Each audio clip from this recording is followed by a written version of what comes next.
5 సంవత్సరాల్లో ఒక 5 సంవత్సరాల్లో గత ప్రభుత్వం చేసిన తప్పుల్ని ఎండగట్టి గొంతు పోయింది.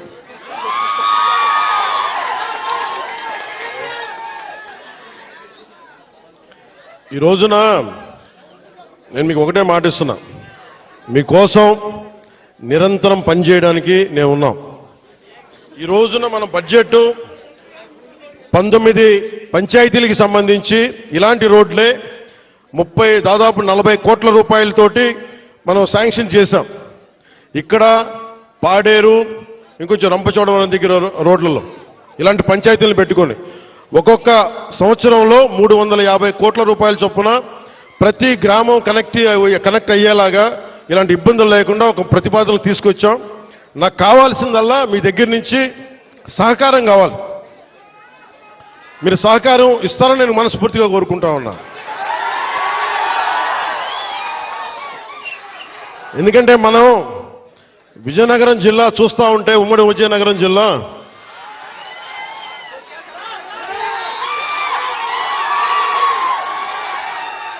అడవుల్లో కాదు, ఇంత సుందరమైన ప్రాంతంలో పుట్టిన మీరు అదృష్టవంతులే. నేను నిజంగా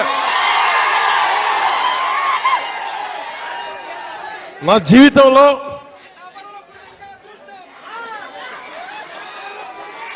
జీవితంలో నేను ఎప్పుడు అసూయపడలా. నాకు ఈర్ష్య ఉండదు. ఎవరైనా నాకైనా విజయం సాధించిన ఎత్తుకు ఎక్కి నాకు ఇబ్బంది ఉండదు. మొట్టమొదటిసారి మిమ్మల్ని చూస్తే నాకు అసూయగా ఉంది. ఇంత చక్కటి ప్రకృతి మధ్య మీరు బతుకుతూ నాకు అసూయ కలిగిస్తూ ఉన్నారు. అందుకని మీకు నాకు గుడొద్దు, బడి కావాలి మనందరికీ. ముందు చదువు ఉంటేనే భగవంతుడు గుర్తొస్తాడు, బడి ఉన్న చోట గుడి వస్తుంది. అందుకని నేను మీకు నిరంతరం మీకు అందుబాటులో ఉంటాను. కలెక్టర్ గారికి కూడా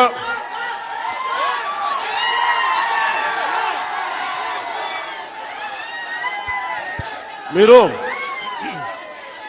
ఇక్కడ ఇంతమంది మీరు అన్నయ్య అంటారు, ఏం చేయరు మీరు. యువత ఇంతమంది ఉన్నారు. ఏంటమ్మా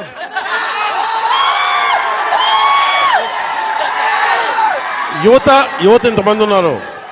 నేను కోరుకునేదల్లా మీకోసం పనిచేసేవాడు ఒకడు కావాలి. కూటమి ప్రభుత్వం మీకోసం పనిచేస్తుంది. చంద్రబాబు నాయుడు గారికి ఒకటే చెప్పాను, సార్ మనం నిలబడాలి అంటే నేను ఒకటే చెప్పాను, ఇంటెలిజెన్స్ కానీ పోలీస్ శాఖ కూడా చెప్పారు, ఈ వర్షంలో ఎందుకు సార్ మీరు ఎందుకు ఆగిపోండి అంటే నేను ఒకటే చెప్పాను, మా వాళ్ళు వర్షంలో తడుస్తున్నారు, మా వాళ్ళకి రోడ్డు లేక బాధపడతా ఉన్నారు. నేను తడుస్తా, జ్వరం వచ్చినా ఎలాంటి అవాంతరాలు వచ్చినా మా వాళ్ళ పడ్డ కష్టం కంటే కూడా నేను పడే కష్టం పెద్దది కాదు. అందుకని నేను ఎందుకు ఈ మాట చెప్తున్నానంటే, మీకోసం పనిచేసే వ్యక్తుల సమూహాన్ని మీరు ఎన్నుకున్నారు. మీకోసం పనిచేసే వ్యక్తుల సమూహాన్ని మీరు ఎన్నుకున్నారు. మేమందరం ఇక్కడ ఉన్నాం.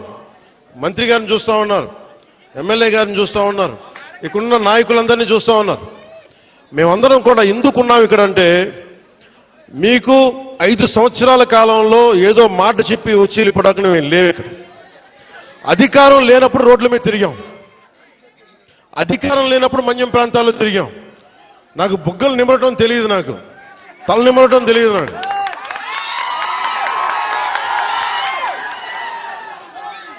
నేను మీ కన్నీళ్లు తుడిచి పారిపోయే వ్యక్తిని కాదు.